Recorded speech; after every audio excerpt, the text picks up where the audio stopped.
I have 13 years of experience, more than 13 years of experience for that matter. पता चलेगा कि आपको package कहाँ अच्छा मिल रहा है। और अगर आपको देखना है कि कौन सी कंपनी का कल्चर कैसा है, उसके रिव्यूज़ चाहिए, अब मैं उतनी इंटरेस्टेड फिर रहती नहीं है। इंटरेस्टेड तो आगे जाके ख़त्म ही होने वाला है। I am letting you already know best. I should be able to develop, I should be able to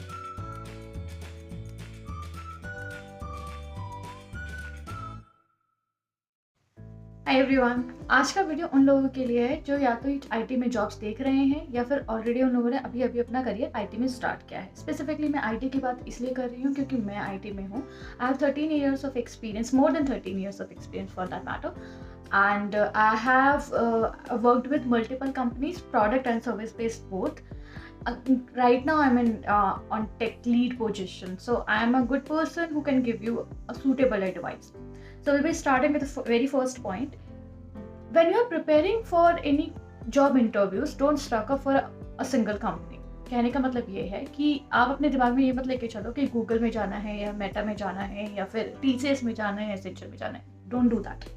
work on your skills. जहाँ पे भी आपको अच्छा पैकेज मिलता है, अच्छी आपको लर्निंग अपॉर्चुनिटी मिल रही है, कल्चर अच्छा मिल रहा है, वहाँ पे जाइए। अब आपको ये कैसे पता चलेगा कि आपको पैकेज कहाँ अच्छा मिल रहा है, कि आपकी स्किल सेट के हिसाब से आपको जो पैकेज ऑफर हो रहा है वो कैसा, वो ठीक है कि नहीं।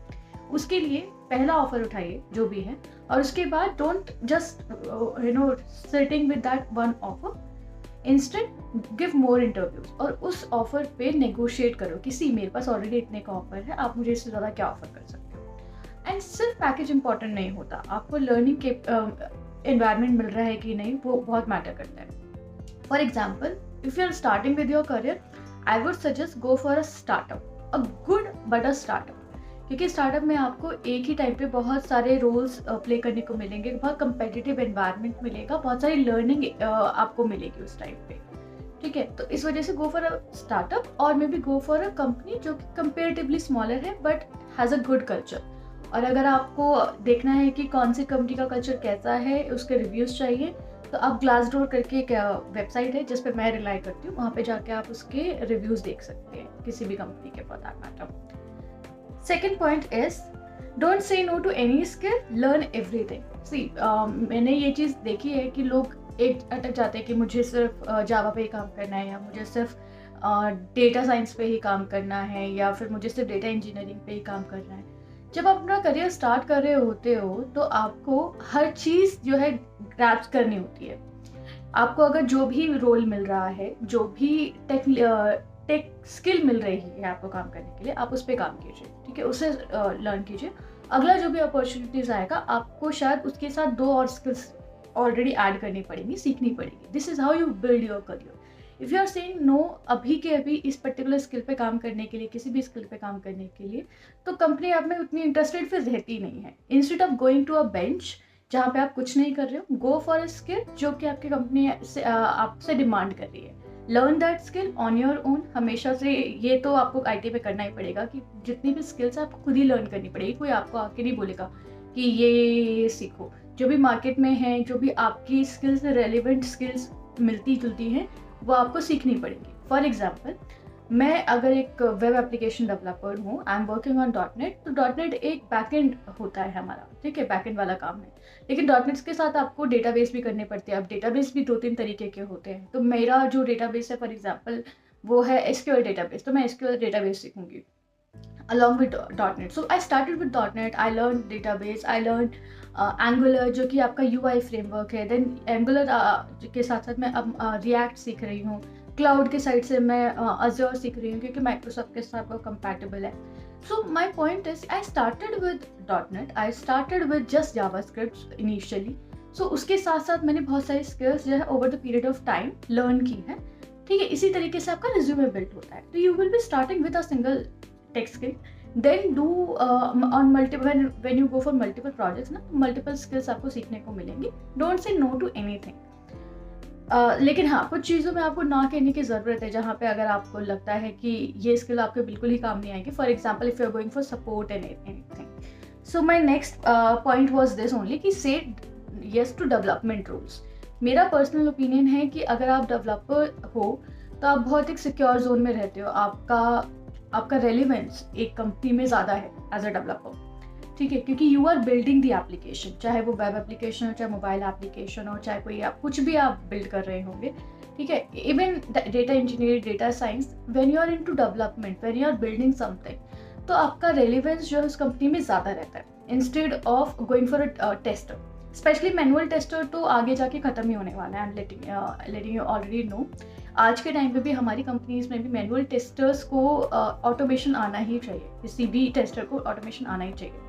इनफैक्ट काफ़ी सारी कंपनीज जो है इस तरीके की बनती जा रही है कि जो इंसान डेवलप कर रहा है application, if I am a developer, I should be able to test, I should be able to develop, I should be able to deploy.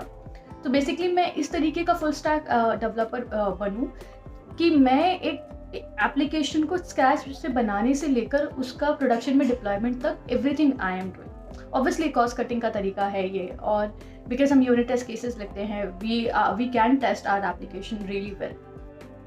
पर इसका मतलब ये नहीं कि टेस्टर पूरी तरीके से खत्म हो जाएंगे। Obviously testers are going to be there, but उनका जो रेशो है, फॉर एग्जाम्पल अगर 4 टेस्टर्स हैं तो हमारे पास 10 डेवलपर्स होंगे। This is how the ratio works. So अगर आपको डेवलपमेंट का रोल मिलता है ना, तो please go for development. Support के लिए तो बिल्कुल मत जाइए। आई मीन सपोर्ट एक बहुत ही रिप्लेसेबल जॉब है, लेट मी टेल यू। और आने वाले टाइम में क्योंकि हम ऑलरेडी एआई के एरा में हैं, ऑलरेडी एआई हैज स्टार्टेड, तो ये जो सपोर्ट का काम है वो एआई इजीली रिप्लेस कर सकता है, क्योंकि all you have to do is some scripts बनानी है और बॉट आपको रिस्पॉन्ड कर सकते हैं, they can support you. And eventually support वाले भी क्या ही करते हैं, वो टिकट बनाते हैं और टिकट इवेंचुअली डेवलपर के पास आती है और इशू हम ही सॉल्व करते हैं as a developer. Tester test करता है, डेवलपर सॉल्व करता है, ठीक है। So don't go for support. Testing को एकदम लास्ट में रखिएगा। अगर आपके पास और कुछ नहीं मिलता तो obviously you will go for testing, but the first should be development. And development में ज़रूरी नहीं है कि आप वेब एप्लीकेशन या मोबाइल एप्लीकेशन के लिए जाएँ।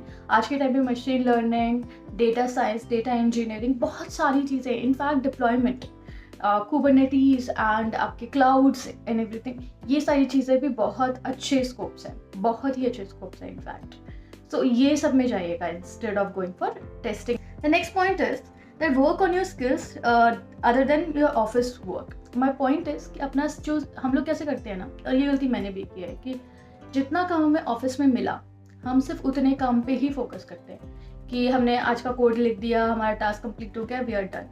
लेकिन आपका personal development in technical terms तभी होगा जब आप खुद से पढ़ाई करेंगे, जब आप अपने खुद से अपने स्किल्स के बारे में और सीखेंगे।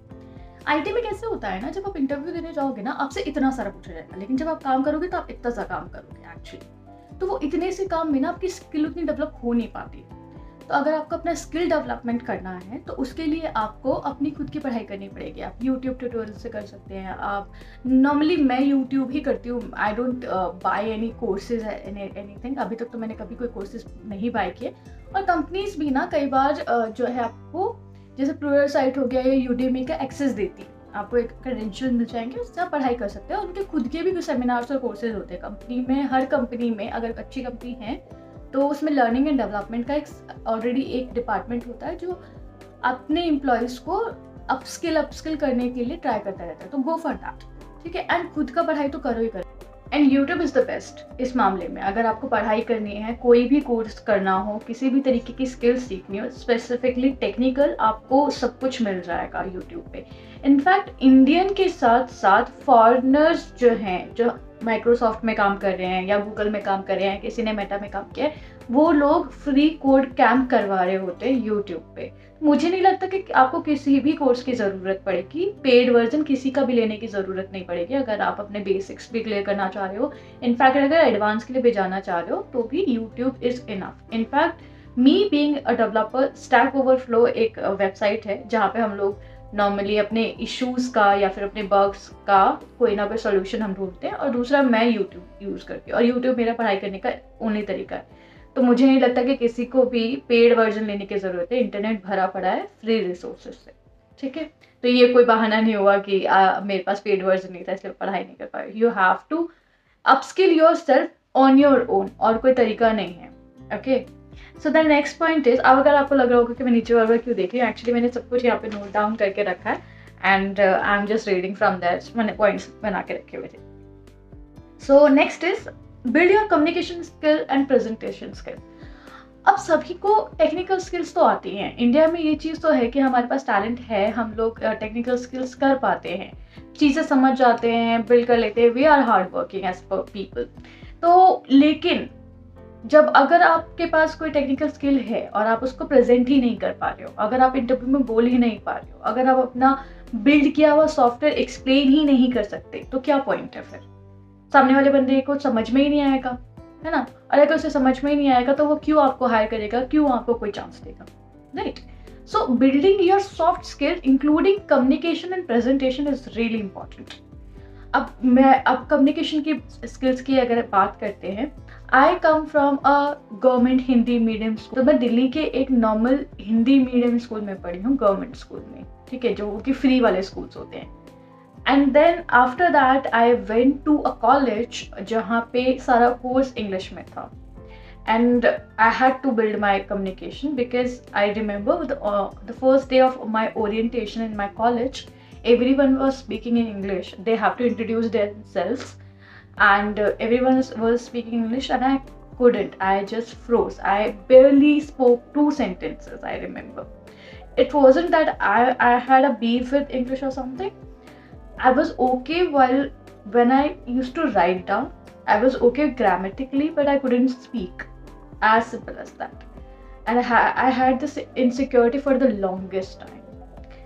बट मैंने पूरा कॉलेज अपना जो है अपने कम्युनिकेशन स्किल्स पे लगाया है। बहुत ऐसा नहीं है कि मैं एग्रेसिवली काम कर रही थी, लेकिन I started reading books, as you can see I still read books, and I started reading novels and listening music, English music.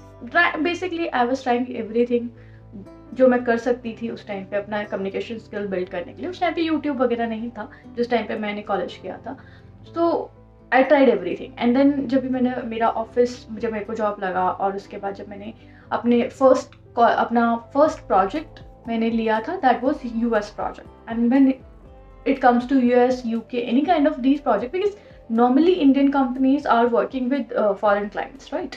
So you have to interact with your clients, you have to speak in the meetings. So वहाँ पे उनका accent समझ में आना चाहिए, भी आपको अपना पॉइंट जो भी आप स्टेटस दे रहे हो, जो भी आप कहना चाह रहे हो, वो पूरी तरीके से सामने वाले इंसान को भी समझ में आना चाहिए। Should be able to express your self properly. So आपका ग्रामर अच्छा होना चाहिए, आपके स्पीकिंग स्किल्स अच्छे होने चाहिए, कम्युनिकेशन बहुत ज़रूरी है, ठीक है?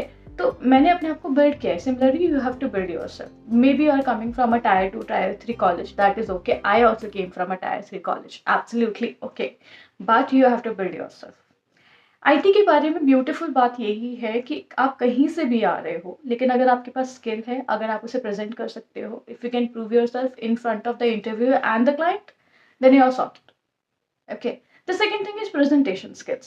Communication is okay, but if you are not able to present whatever you are building, let's say आपने एक सॉल्यूशन दिया, एक एप्लीकेशन में एक बग था, उसका सॉल्यूशन आपने दिया, अब आपको उसे प्रेजेंट करना है, आपको समझाना है कि ये solution, that's why this is working, that's how I thought about it, यहाँ से यहाँ कोड आ रहा है, you have to explain everything. So present करने का भी एक तरीका होता है। There is a starting of the solution, there is a mid to it, and there is a end and the results, right? So वो प्रेजेंट करने का भी एक तरीका होता है ना, तो वो प्रेजेंटेशन स्किल्स आपको आनी चाहिए। You don't have to be the expert into it, you are not a marketing or sales person, that is okay, but basic presentation skills होनी चाहिए, ठीक है? तो वो भी आपको बिल्ड करने की ज़रूरत है। I am not trying to pressurize you, ये चीज़ें आपको धीरे धीरे जो है वक्त के साथ करनी ही पड़ेंगी, right? So next is that don't be afraid of rejection, give as much interviews as possible. When I started, मैंने बहुत सारे रिजेक्शन इनिशियली झेले हैं जब मैं जॉब ढूंढ रही थी। अब कैसा होता है कि जब आप you are that young, you are 19-20, I was 20 years old, yes, so I was 20 years old when I started my job hunting, and every time you are rejected you feel bad, लेकिन उस time पे कोई बताने वाला नहीं होता आपको कि आपको देने हैं इंटरव्यूज, ठीक है? रिजेक्शन का बुरा लेके बैठो ही मत, बल्कि रिजेक्शन से तैयारी करो। एक चीज़ मुझे जो उस टाइम पे नहीं पता थी कि जितने भी क्वेश्चंस वो मुझसे पूछ रहे थे, मैं घर आके कभी तैयारी नहीं करती थी उनकी, कि अच्छा ये क्वेश्चन का आंसर मुझे नहीं आता था, this is how I should be doing, and ये सारी मुझे पढ़ाई करनी है। ये पहले मुझे ये चीज़ें नहीं पता थी, अब पता है ऑब्वियसली, अब मैंने बहुत सारे इंटरव्यूज़ दिए हैं। लेकिन उस टाइम पे नहीं पता थी, तो नहीं किया। प्लस उस टाइम पे तो ख़ैर उतने रिसोर्सेज़ भी नहीं होते थे, और प्लस मुझे कोडिंग भी नहीं आती थी।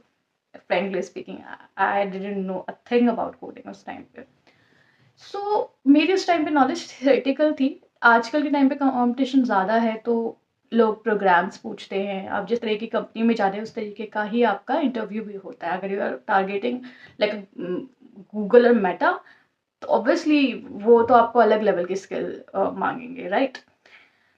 सो इतने सारे इंटरव्यूज के बाद, इतने सारे रिजेक्शंस के बाद, obviously I went through Wipro का interview and another one as well, लेकिन I chose because of certain reason, वो हम कभी और एक्सप्लेन करेंगे।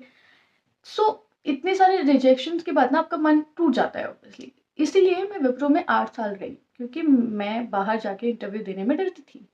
As simple as that. मैंने इंटरव्यूज़ नहीं दिए क्योंकि मुझे मेरे स्किल्स पे कॉन्फिडेंस नहीं था, और होना भी नहीं था, क्योंकि I was not really good with my skills. मैंने सारी चीज़ें बिल्ड की हैं, ठीक है? They are things, they are गलतियाँ जो मैंने अपने करियर में की हैं, जिसके बारे में मैं एक नेक्स्ट वीडियो बनाने वाली हूँ अभी। सो मैं बहुत डरती थी रिजेक्शन से, बहुत। अभी भी रिजेक्शन का डर लगता ही है एवरी टाइम। अभी भी, अगर आज भी अगर मैं इंटरव्यू दे रही हूँ, अगर मुझे लगता है कि मैं I couldn't pass that interview, तो ऑब्वियसली बुरा लगता ही है। पर लेकिन एक चीज़ में जो मैंने बिल्ड कर ली है कि भले ही मुझे बुरा लगे, मैं नेक्स्ट इंटरव्यू में फिर भी दूंगी, कैसे भी करके आई विल गिव यू। आपको डर लगेगा, लेकिन you don't have to come out of it. In despite of the fear, you have to go ahead, you have to move ahead. तो आपको इंटरव्यू देना ही है। ये डर के मारे बैठना नहीं है। डर है, ठीक है, अपनी जगह है, लगी रहा है, ठीक है, लेकिन फिर भी इंटरव्यू दो। और every time you are giving interviews, वो जो भी क्वेश्चंस आपको पूछ रहे हैं, जो भी क्वेश्चन का आंसर आपको नहीं आता है ना, आप मेंटली उसको याद रखे करके रखो, और जैसे इंटरव्यू खत्म हुआ, पेन एंड पेपर लेके अपना लिख लो, क्योंकि ये क्वेश्चन पूछे थे। अब अगली बार जो है, आप जब भी प्रिपेयर कर रहे होंगे, तो वो सारे क्वेश्चन प्रिपेयर कीजिए। इस तरीके से आपके पास ना क्वेश्चन बैंक जैसा हो जाएगा। और ज़्यादातर जगहों पे अगर आप टेक्स्ट स्किल्स के बारे में बात करेंगे, सिमिलर क्वेश्चन ही पूछे जाते हैं, ऐसा बहुत अलग कुछ नहीं पूछा जाता। हाँ, प्रोग्राम्स वगैरह कुछ अलग अलग हो सकते हैं, क्योंकि टेक्नोलॉजी बहुत वास्ट होती है ना? तो उसमें एक एक ही टेक्नोलॉजी में thousand and thousands of questions आपको पूछे जा सकते हैं। अलग केस सिनेरियोज हो सकते हैं, अलग केस स्टडीज हो सकती है। लेकिन अगर आपके पास बेसिक्स क्लियर है, तो यू विल बी सॉर्टेड। तो एक तरीके का क्वेश्चन बैंक बन जाएगा। इस तरीके से अगर आप particular, if you are collecting the questions and everything, so rejection को ज़्यादा पर्सनल लेने की ज़रूरत नहीं है, ठीक है? आपके पास कुछ कमी होगी, शायद सामने वाले इंटरव्यूअर को कोई बेटर इंसान मिल गया होगा ऑलरेडी, शायद वो रोल आपके लिए सूटेबल नहीं होगा। कभी कभी लक फैक्टर भी होता है। आप जहाँ पे भी लैंड करोगे, I am sure it would be good. So rejection को पर्सनली मत लो। डर है, अपनी जगह है, होता ही सभी के साथ होता है, बट डर के बावजूद भी गिव इंटरव्यूज। आज बस इंटरव्यूज देते रहो and go for the best package, best culture. Okay, and if you are starting with your career, go for a company जहाँ पे आपको लर्निंग ज़्यादा मिले, ठीक है? बहुत बड़ी कंपनी में छोटा सा रोल करने की जगह पे अच्छा है कि आप एक छोटी कंपनी में बड़ा रोल करो, बहुत सारे काम करो। लेकिन आई वुड स्टिल सजेस्ट कि go for a company which has a good name to it, and बहुत अच्छा उनका कल्चर होना चाहिए, बहुत ज़रूरी है। ओके, आई गेस इतना ही था फिलहाल मेरे पास बोलने के लिए। And if you like this kind of content, please let me know in the comment section. आप अपने कमेंट सेक्शन में किसी भी तरीके का क्वेश्चन पूछ सकते हैं। रिलेटेड आपकी खुद की कोई और भी जॉब होगी, अगर मैं केपेबल हूँ उसको आंसर करने के लिए, तो I will answer. And consider like, share and subscribe. Bye.